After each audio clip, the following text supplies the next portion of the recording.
أفادت تقرير صحفية مساء الثلاثاء إلى تجدد رغبة بايرن ميونخ في التعاقد مع حارس مرمى إشبيلية والمنتخب المغربي ياسين بونو.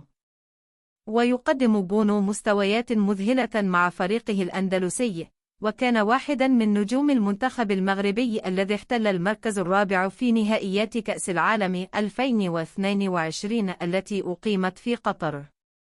ووفقا لما ذكرته شبكة ريليفو، فإن بايرن عاد ليبدي اهتمامه بضم الحارس المغربي الذي لعب دور البطولة في فوز إشبيلية بلقب الدوري الأوروبي.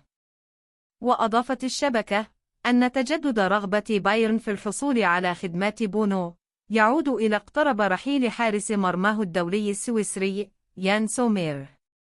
وكان سومير قد انضم في فترة الانتقالات الشتوية الماضية إلى بايرن قادما من بوروسيا مونشنغ